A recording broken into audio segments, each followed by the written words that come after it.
This was my big day. My bris, Brooklyn, 1951. My mother, Sylvia, may she rest in peace. And my first close-up. My father, Alex, may he rest in peace, with the foresight to have purchased an 8mm movie camera. He grew up on the mean streets of Brooklyn, ran numbers for the Jewish Mafia, which helped him in his later career as a junior high school math teacher. And these beauties, my mother's friends, posing on the roof of the Brooklyn Oil Company they worked for during the war. There's Mom. This is not my father playing golf. He didn't know a golf club from a stickball bat. It's a former golf course in Queens called Pomonok. Around 1950, New York City took over the land and built a housing project on it. The Pomonok Golf Course became Pomonok Houses. Ta-da! 35 brick buildings on 52 acres of land. It houses over 4,000 people in over 2,000 apartments. My parents and I moved in 1953 when I was just 2. For them, it was a step up from Brooklyn, brand new, well-maintained, and most important of all, affordable. But for us kids of the baby boom generation, it was simply paradise.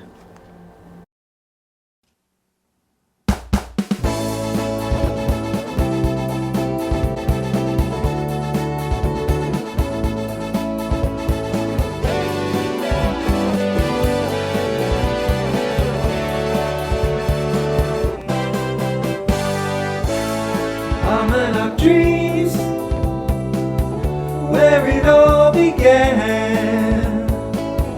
People moving to the promised land. Pomonok Dreams, playing in the park. After sundown, dancing in the dark. Just remember yesterday, doesn't seem so long ago. Sitting on the concrete stoop, WMCA on your transistor radio. Pomonok Dreams, singing in the halls. Voices echo on the tiled walls.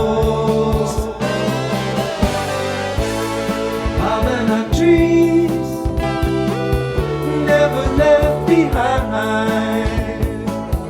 We were living in the best of times.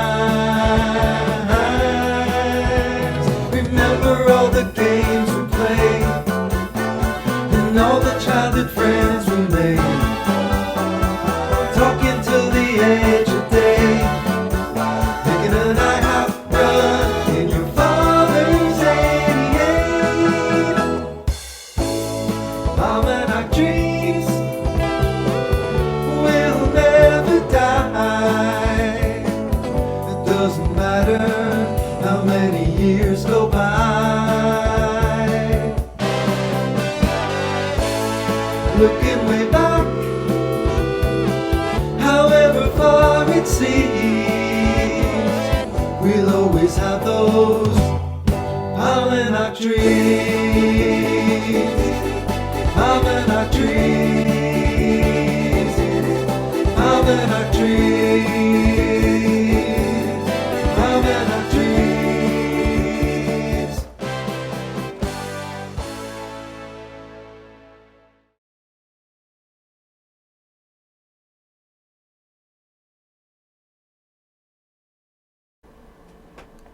Pomonok, 1989. I'm married with a 5-year-old son and living in New Jersey. I'm visiting my parents. They never moved out of Pomonok. I'm filming from the roof of my old apartment building, 67-12. Rows upon rows of brick buildings, like something out of the Soviet era. City planners called them towers in the park, as if they were castles set among lawns and trees. To me, they were more like beehives, thousands of tiny cells buzzing with life, all those lives so close to each other. My bed was up against our neighbor's wall. You couldn't help but eavesdrop, especially when they battled. They sounded just like our family.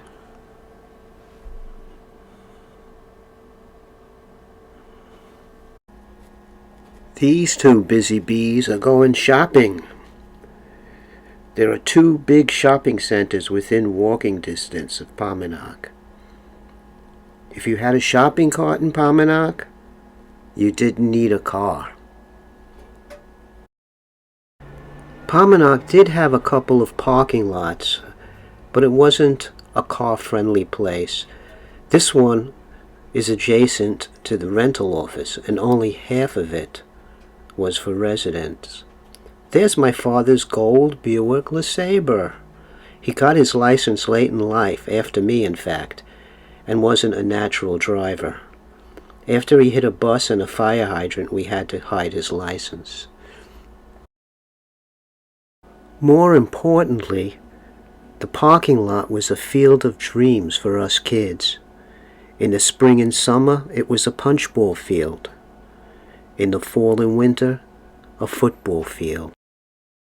Second base and the 50-yard line were yellow poles that housing installed to separate resident parking from administrative parking. Not fun running into those while trying to catch a pass. Kids would come from other courts to play football in our parking lot. It had those yellow yard line markers. The best punchball player was from our court. Her name was Lois. While the boys punched overhand, she punched underhand and could hit a home run almost every time. This was the most important spot in Pomonok. This is where Jack the ice cream man used to stop his truck. We'll discuss Jack later when we talk about cuisine in Pomonok. See those chimneys? By 1989, they were no longer operational. But during my childhood, they would burn residents' garbage on given days. Ashes would float down through the sky. On cold days, we were hoping it was snow.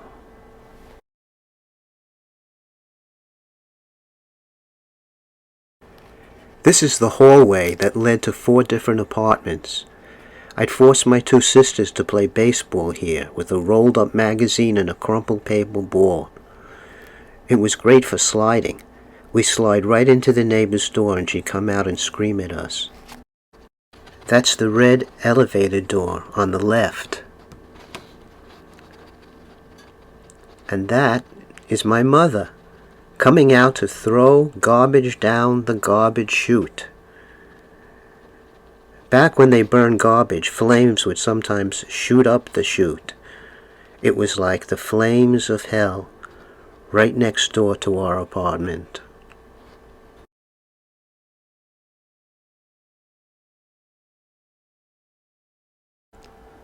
The door to our apartment, looking like a maximum security lockup. The elevators. This is the infamous U.S. Congressman Anthony Weiner promising 2 Pomonok residents that he is going to get federal funding to fix the elevators. They broke down all the time. Sometimes they would stop a couple of feet past your floor and you'd have to jump down. I had recurring nightmares that the elevator wouldn't stop at my floor at all. It would continue to rise to the roof. It may not have been a dream. There was a little red alarm button if you were stuck in the elevator. Kids pushed it all the time, so nobody paid attention. Today, the Housing Authority has an EOT, an Elevator Oversight Team, that comes to the rescue. They didn't have that the time my mother had a medical emergency and the elevator was broken. The fire department had to be called in to carry her down the stairway. Don't get me wrong, as a little kid I loved riding the Pomonok elevator. It seemed big to me then, but you'd be lucky to fit 2 coffins inside. They had little wire glass windows back then, so you could see the floors passing by and study the dark, greasy innards of the elevator shaft. You could always take the stairs. There were 2 parallel stairwells, in fact, one leading to the roof and one leading to the basement. These were excellent for playing hide and seek. You could switch over to either stairwell on each floor, making it difficult to find whoever was hiding. The only clue was the loud slamming of the metal doors that opened to each stairwell. They were loud. You could hear them reverberate through the whole building. The roof was supposed to be out of bounds, but it was often left unlocked. If you accidentally on purpose threw a rubber ball up on the roof, you had no choice but to retrieve it. It was filled with little pebbles that made an ominous crunching sound as you inched your way to the edge. What of you? Queens College, Shea Stadium, planes taking off from LaGuardia. When planes flew over Pomonok, you could almost touch them.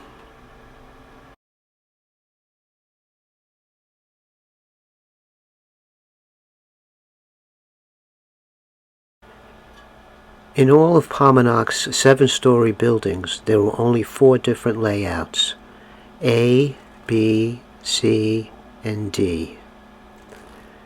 We lived in an A apartment on the 4th floor, so we were called Apartment 4A. I don't know the exact size of the apartment, but us kids could run its entire length in a couple of seconds. When you walked into the apartment, the dinette was to your right. It was large enough for a small table, but all 5 of us couldn't fit in there. So eventually we migrated into the living room to eat in front of the TV. My favorite TV dinner was Swanson's fried chicken, which resembled the floor plan of our apartment. I left the peaches for last because they were always boiling hot. This is a photo of me, circa 1980, in our dinette.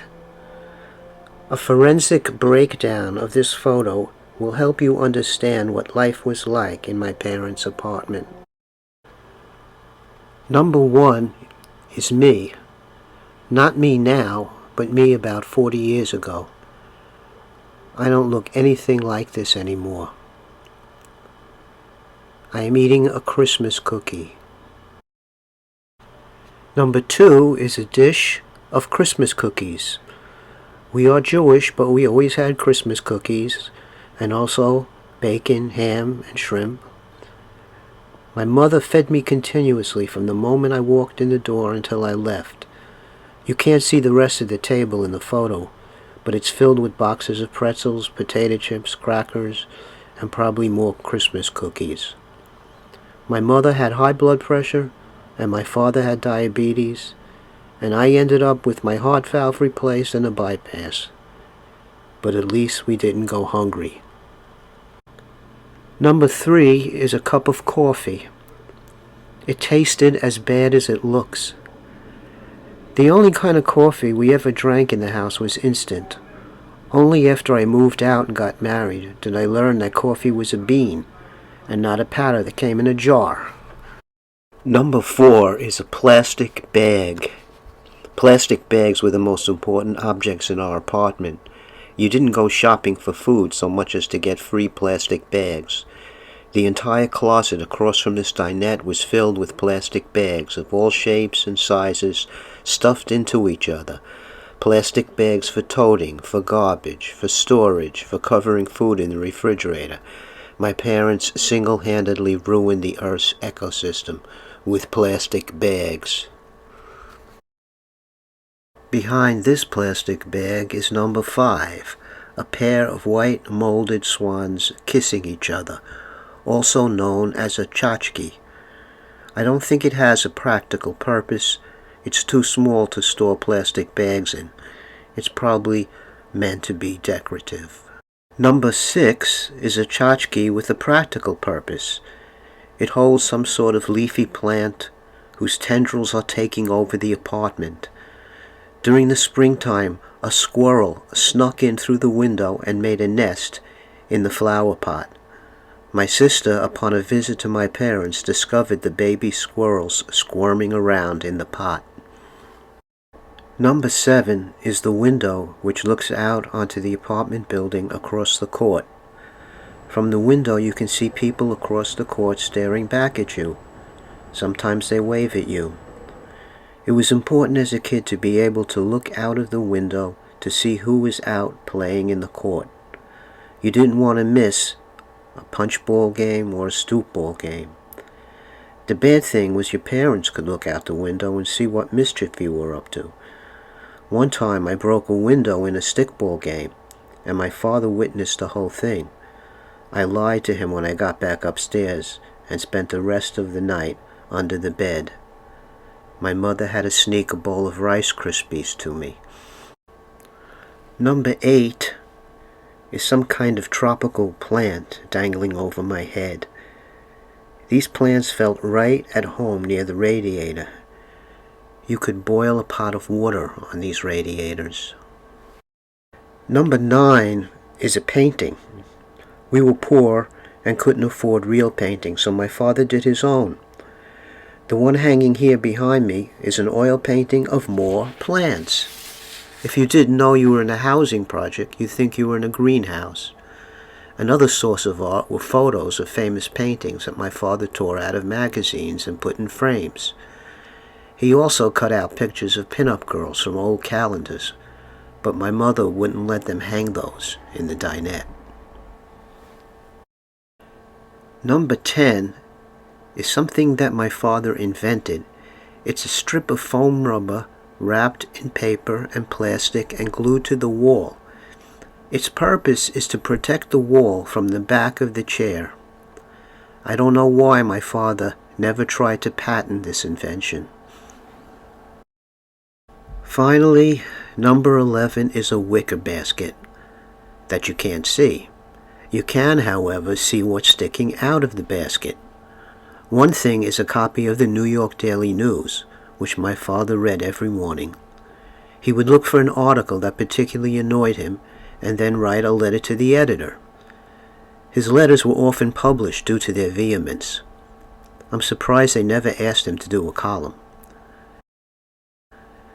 The other item sticking out of the basket is the racing form.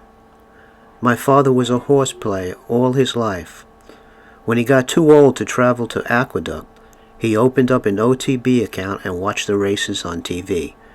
He lost thousands on the horses, and then passed his knowledge down to me so that I could lose thousands. There were a total of 5 closets in the apartment, each with its own character. These 2 by the front door had the oldest things. My father's army stuff, his boxing gloves, and this old leather football helmet, which hadn't been used in the NFL since 1949. I wonder if it'd be worth anything on Antiques Roadshow. This closet, in our narrow hallway, was totally off limits to us kids. It was my father's. He knew when we had taken something from there because it was so meticulously arranged. It contained labeled cigar boxes with office supplies and hardware he had borrowed from his first job as a clerk in a Brooklyn plumbing supply house. When he became a teacher, it had lots of stuff he had borrowed from the Board of Ed. These are the pencils from the plumbing supply house, Salzer and Weinzier. We had dozens of them, along with reams of paper, invoice sheets, staplers, etc. I still have Board of Ed rulers from the 1950s that I used to mix paint with. Eventually, the small hall closet could no longer hold everything my father collected. In his retirement, he built 2 of these massive sliding door closets in one of the bedrooms. Let him describe it to you. This is my Farmegan. Put it this way. This is my Farmegan. A Farmegan is my worldly possessions. In other words, the stuff that I save, things that I consider interesting, valuable, or whatever. Up here, I have editorials.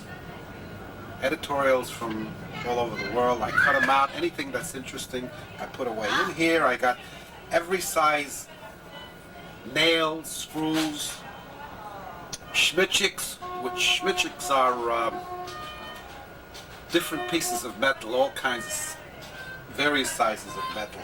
In the cigar boxes, I got tacks and whatever. Anything you need in the house. I don't have to go looking anywhere. It's all here. Down here, books that hold pictures. And further down, paint, glue. Up on top, the tires, well, you got that. And that's what you call a Farmegan. But what else can I say? It's a lifetime of savings. Okay. One thing my father doesn't say here about these boxes. Into some of them he built false bottoms, in which he hid thousands of dollars. He didn't trust banks.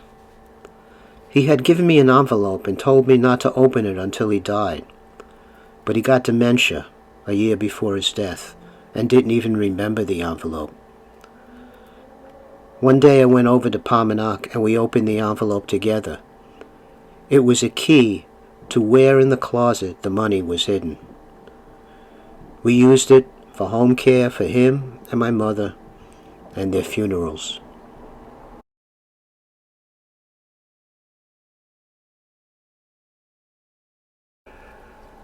Once you get into your 70s, you start to panic when you can't remember names. Who's the current Mets shortstop again? It's on the tip of my tongue.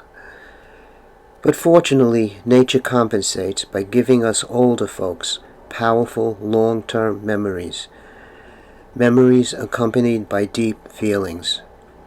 It's called nostalgia. 1954. Here I'm in the center of Ring Around a Rosie with 2 other kids around my age, 3 years old. Amazingly, I still remember the names of half of these kids. Barry, Gerald, Ricky, Karen, Chris, and me. During the summers, an enterprising photographer came around to take group photos of the kids in each court. This is my court in 1958. That's me, lower right-hand corner, age 7. I'm sitting next to Dennis Beck. We were always the shortest 2 boys on line at school, which for some reason made him want to beat me up all the time. To those who grew up in a New York City housing project, the word court had very special connotations. Physically, the court was defined by the area encircled by several apartment buildings. It usually had a set of benches, an open concrete play area, and rectangular lawns, but there were some variations on that layout. More importantly, the court was a state of mind. It was a smaller, more tightly knit community within a larger housing project. And for us baby boomers who grew up in those developments, the court was our whole world, insular, protected, and populated by dozens of our friends. A place where we could always get a choose-up game of stoop ball or punch ball or just hang out. I used to play on the streets of New York. You can probably tell by the way that I talk. I don't remember no violence or crime. Us kids just had a good time. Was a long time ago. Was a long time ago. Was a long time ago. Just yesterday. Down in the courtyard my buddies would play with a good pensy pinky. You could play there all day. Stoop ball and punch ball were games that I'd love. No need for a bat or a glove. Was a long time ago. Was a long time ago. Was a long time ago. Just yesterday. Get down on the concrete on your hands and knees and shoot bottle caps just as hard as you please. Put sticky tape on your mama's broomstick and you can be Yogi or Mick. Was a long time ago. Was a long time ago. Was a long time ago. Just yesterday. We played tackle football, but we had to be fast, 'cause the housing cops chased you for ruining their grass. But the typical end to a great afternoon was a trip to the emergency room. Was a long time ago. Was a long time ago. Was a long time ago. Just yesterday. When the garbage was burned, ashes fell from the sky. It looked just like snow, but the smoke stung your eye. When the snow actually fell, there was no greater treat than a long snowball fight in the street. Was a long time ago. Was a long time ago. Was a long time ago. Just yesterday. I once fell in love with this girl across the court, but she didn't love me 'cause I was too short. I told her to marry a Jewish giraffe, at least I could make the girl laugh. Was a long time ago. Was a long time ago. Was a long time ago. Just yesterday. Now I sit here in Jersey, all wrinkled and gray, but I still recall all the games that we play. I was the all-star in all of my dreams, or is that just the way that it seems? Was a long time ago. Was a long time ago. Was a long time ago. Just yesterday.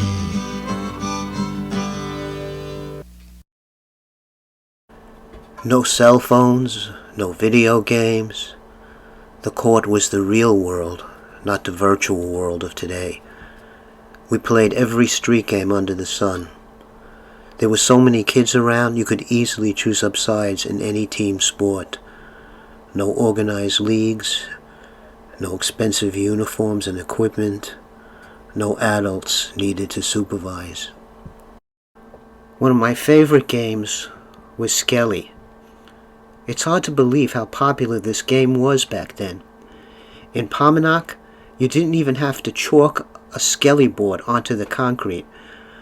Some housing project genius decided to have skelly boards permanently painted in yellow onto the blacktop. Here's Yogi Berra in a Yoo-Hoo ad playing Skelly. Even Yogi Berra played Skelly.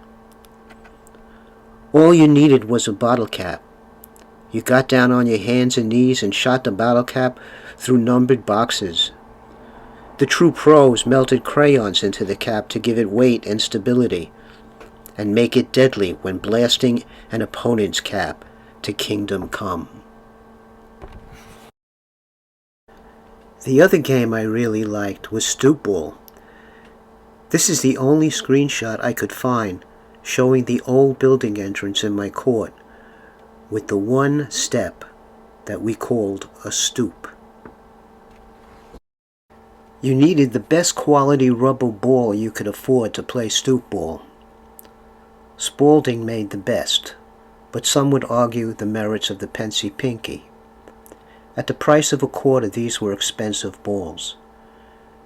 You could play Stoop Ball with just 2 players, perfect early on a Saturday morning when only one other guy was out on the court. You hurled the ball at the stoop with all your might, aiming for the point. What a feeling if you hit the point of the stoop.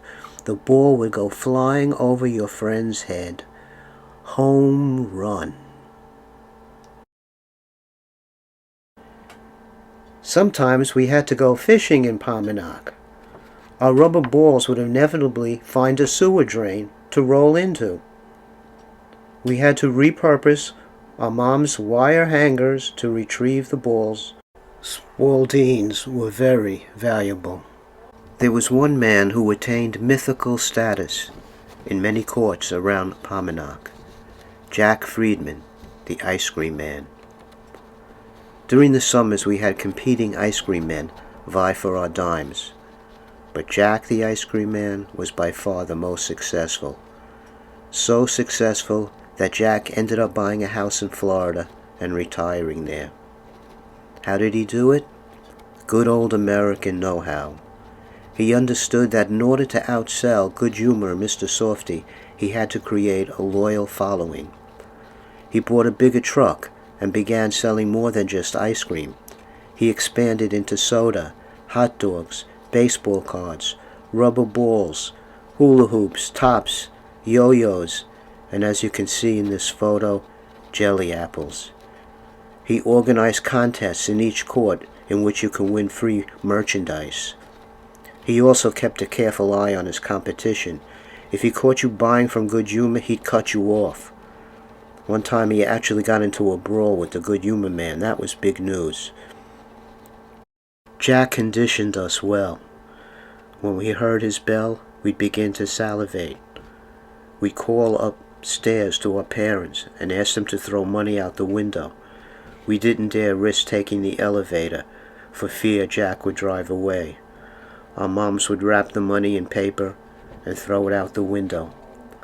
My favorites were root beer Italian ice in a cup and the Clarabelle, a banana-flavored ice covered in dark chocolate. I remember the contests that Jack sponsored. As kids, we were totally unaware that the contests were for Jack's financial betterment, meant to promote the sales of whatever item was popular at the time. I don't remember the prizes, probably because I never won one. A free ice cream, a pack of baseball cards. Meanwhile, he sold hundreds, maybe thousands of yo-yos, tops, and hula hoops.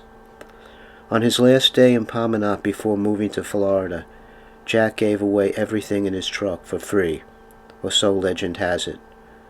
The Germans had the Pied Piper of Hamelin. Middle America had Johnny Appleseed and Paul Bunyan. But Pomonok had Jack the ice cream man. On balmy evenings after dinner, our parents would often gather on the benches in the court. So many came out to socialize and cool off. Lawn chairs had to be set up. Meanwhile, us kids would run wild around them, playing Ringalivio, tag, or war with a rubber ball. We weren't allowed on the grass, but it was a losing battle for housing to keep us off. They tried with chains attached to metal poles. We used the chains to sit on or balance ourselves. They erected wooden fences dyed red. The dye would rub off on our clothing and skin, evidence we had trespassed. We ended up flattening those fences to get access to the grass. They issued fines which our parents had to pay. Nothing really worked, and for much of our childhood, Pomonok grass was trampled down to dirt and mud. After we outgrew childhood games, the court took on a different meaning. It became a teen hangout, a crucible for intense friendships and romance. We would gather on sultry nights after dinner with a transistor radio that could barely pick up a signal. We'd talk, laugh, and flirt through the dwindling light, and then reluctantly go our separate ways when the court emptied out. We all had our roles: the playboy, the jock, the jester, the flirt. We'd laugh so long and hard at each other's expense that it would hurt.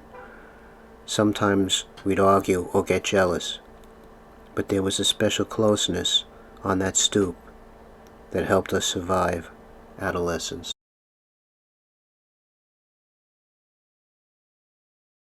To us kids, all of Pomonok was a playground. The apartment, the hallways and stairs, and the court. But there were also designated playgrounds embedded all around the project. 2 courts away from us was a little playground with sprinklers. On hot summer days, we'd parade over with flip-flops on our feet and towels in our hands and wait around till someone alerted maintenance to turn on the water. It was always freezing cold. There would be lots of screams as the bravest souls dared to run through first. Running barefoot on concrete, there was always an accident. If you didn't come home without a bloody toe, elbow, or knee, then you really weren't having a good time. Our little bodies were often painted with mercurochrome.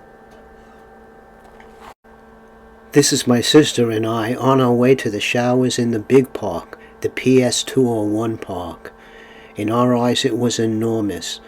A square concrete enclosure with steps, multiple shower heads, and a drain in the center, all of it surrounded by a black wrought iron fence.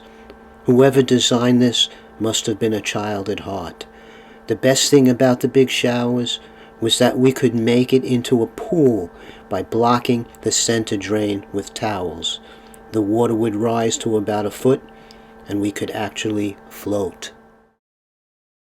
This is the original design for the PS201 park. There's the wading pool in the center, the basketball courts, the handball courts, and the softball field.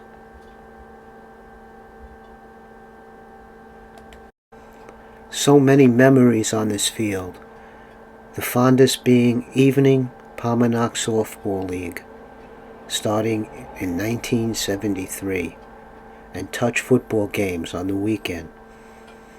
It had big concrete bleachers where everyone could hang out.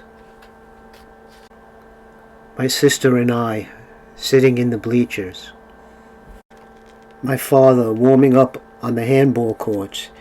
He'd take me down to watch him play on Sunday morning. Afterwards he'd make breakfast, salmon pancakes with pumpernickel bread. The Parky house, bathrooms on one side, the Parky's locked room on the other. The Parky was in charge of the park. He handed out basketballs and games to the kids. My favorite was knock hockey. But if somebody got there before me, I had to settle for checkers. The concrete drinking fountain. There was always a line, but some big kid would always cut in front. Hey, leave some water for us. Don't drink up the whole reservoir. The flagpole, a convenient place to meet up. There's the bleachers behind us and Pomonok in the distance. Behind my mom in this photo is an iron fence with spikes that enclose a kind of garden with some old trees and lots of underbrush. When we played stickball on the handball courts, someone would hit the ball into this garden and we had to brave the spiked fence to retrieve it. It was scary, a test of your manhood.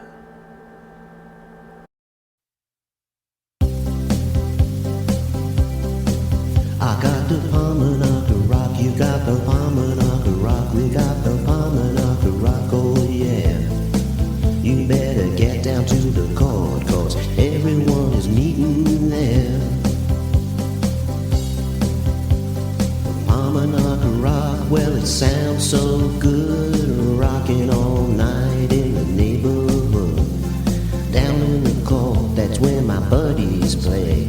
If you got a fancy finger, you can rock all day. I got the Pomonok rock, you got the Pomonok rock, we got the Pomonok rock, oh yeah. You better get down to the court, cause everyone is meeting there. You can get down on the concrete on your hands and knees and shoot your bottle caps just as hard as you please. You can take a broom handle, be the stickball king. You can break a few windows if you have the swing. I got the Pomonok rock, you got the Pomonok rock, we got the Pomonok rock, oh yeah. You better get down to the court, cause everyone is meeting there. You can play some tackle, but you better be fast, cause the housing cops will chase you just for playing on the grass. If you hear the bells are ringing, then you're really in luck. It's a jackal, Mr. Frosty in his ice cream truck. I got the Pomonok rock, you got the Pomonok rock, we got the Pomonok rock, oh yeah. You better get down to the court, cause everyone is meeting there. When they burn the garbage, ashes fall from the sky. It looks like snow, except it stings your eye. When it really snows, there's no greater thrill than taking your sled down to Dead Man's Hill. I got the Pomonok rock, you got the Pomonok rock, I got the Pomonok rock, oh yeah. You better get down to the court, cause everyone is meeting there. You can fall in love with the girl across the court, though she probably doesn't give you a second thought. You can hang out on the stoop and share your dreams, but you better run upstairs when your mama screams. I got the Pomonok rock, you got the Pomonok rock, we got the Pomonok rock, oh yeah. You better get down to the court, cause everyone is meeting there.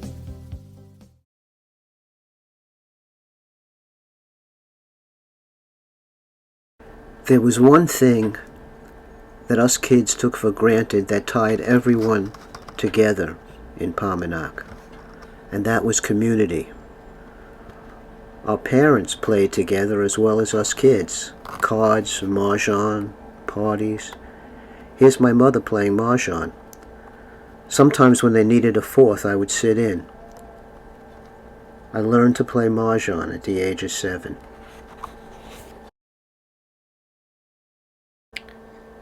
Then there were the wonderful teachers of PS 201. Mrs. Moskowitz was my favorite. She had my 6th grade class put on the Gilbert and Sullivan play, Mikado. My role as Pooh-Bah was the highlight of my theatrical career. Then there was the community center, run by the legendary Mr. D. The poor guy tried to give me clarinet lessons, but I couldn't make a sound come out of that thing. I complained that it was broken and had my parents return it. During the summer, you could go to the center and make stuff like lanyards, or play bumper pool and ping pong while listening to the Supremes on the record player. The library was upstairs. I read the entire Happy Hollister series about a family who solves mysteries. Then there were the candy store owners in the shopping centers on Casina and Jewel Avenue. They kept us in supply with rubber balls, candy, and the latest comic books. They even sold stickball bats and paddleball paddles when that sport became the rage. The Black Beauty paddle was the best, but it was expensive. Then there were the owners of the restaurants, delis, and bakeries that made Pomonok a culinary paradise. Who could forget the Garden Bake Shop on Casino Boulevard? Fresh rye bread, pumpernickel, salted horns, onion boards. I walked there with my father on Sunday mornings. There was Italian food, Gloria's Pizza in Flushing by the bus stop, Chinese food, and hamburgers and malts at Whalen's across from the bakery. My father would walk to the deli on Sunday afternoons to 164th Street and bring back a big brown, greasy bag filled with pastrami, corned beef, salami, and kishka. We made sandwiches on Garden Bake Shop rye bread. Then there was the greater community of New York City. Some of my favorite memories were the trips we took around the city.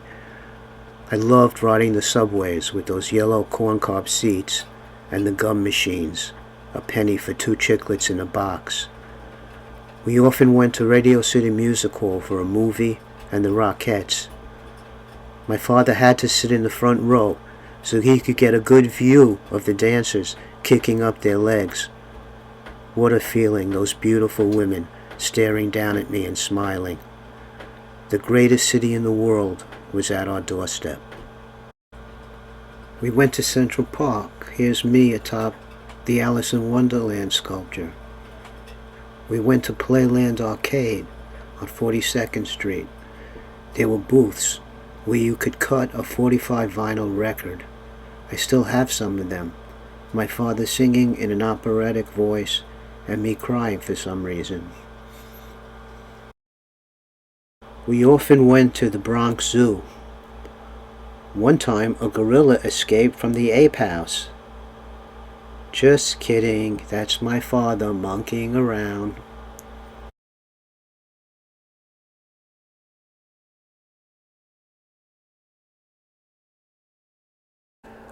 Monkeying around. Just another word for imagination. Pomonok was a housing project, but it was also a backdrop to endless imaginings. On rainy days, I'd sit up near the windowsill and imagine I was piloting a plane through a lashing storm. Before bed, I'd roll up my blanket and pretend it was a horse, and I was a jockey racing at Aqueduct. This is the closest I came, the pony ride at Casino Park.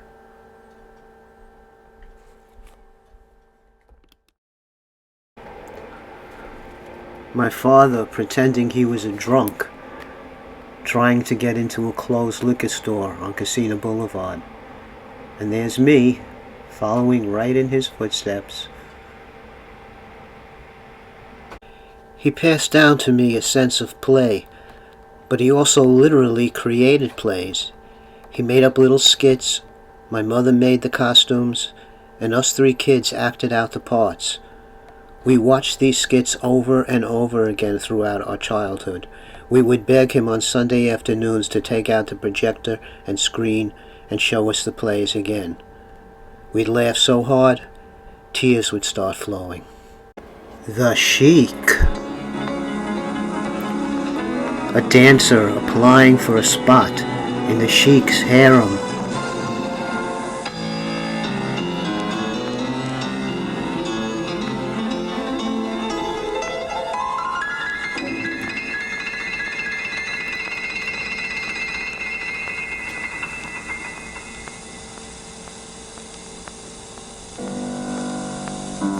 It looks like she's gonna get the job.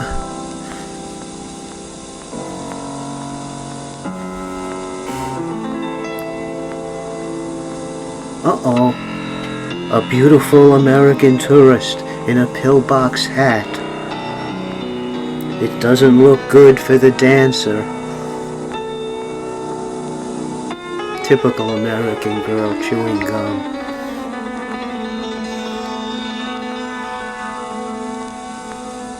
Off they go into the sunset. Jealousy. Oh well, there's always the next chic. This one's years later. Me and my father, my sister. This one's about a musician and his wife, and his gambling addiction, a subject a little too close to home in our family. Those are actual pari-mutuel tickets from Aqueduct in his pocket.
My arm is around my first best friend in Pomonok, Howard Berger. He lived in the building across the street. He had an electric football game with a vibrating board that made the players move in every which direction. We would play for hours. One day he just up and left, moved to California. That happened a lot in Pomonok. Lots of upwardly mobile families. This boy, with his foot on me, was my best friend in 6th grade. His parents had a huge collection of folk music, and he was a bit of a radical. One time he dared to stand up to our principal, Mr. Moses, over the issue of communism in East Berlin. He left Pomonok after high school and eventually became a professor of theology. We connected again on Facebook. Billy Newman, my best friend in Pomonok, when I started attending Queens College. We spent lots of summer evenings together, hanging out on the rental office steps with Wayne, Jody, Sheila, and Ellen. Years later, he picked me to be on his softball team, Riley's Renegades. We lost the championship that year by 1 run. In my early 20s, I left Pomonok for good. After a series of jobs, I eventually became a high school English teacher. I taught for 30 years, and now I live in Jersey and babysit our grandkids with my wife. My father and mother never said goodbye to Pomonok. They lived there for 60 years. They died there. First my father, and 5 years later my mom. We tried to get my mother into assisted living. She was legally blind and in and out of hospitals, but she wouldn't budge. Maybe Sylvia was just having too much fun.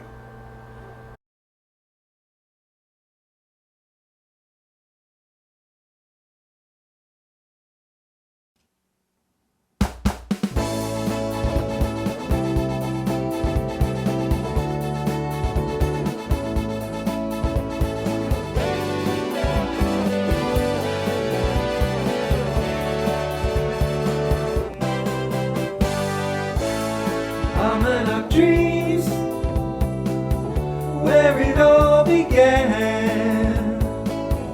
People moving to the promised land. Pomonok Dreams, playing in the park. After sundown, dancing in the dark. Just remember yesterday, doesn't seem so long ago. Sitting on the concrete stoop, WMCA on your transistor radio. Pomonok Dreams, singing in the halls. Voices echo on the tiled walls.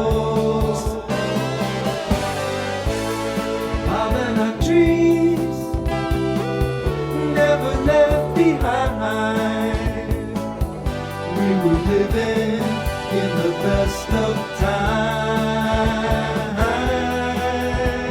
Remember all the games we played and all the childhood friends we made.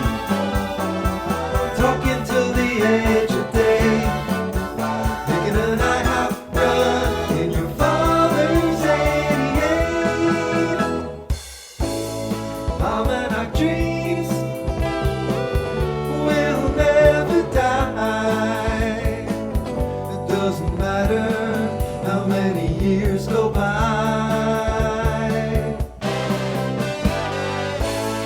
Looking way back, however far it seems, we'll always have those Pomonok Dreams. Pomonok Dreams. Pomonok Dreams.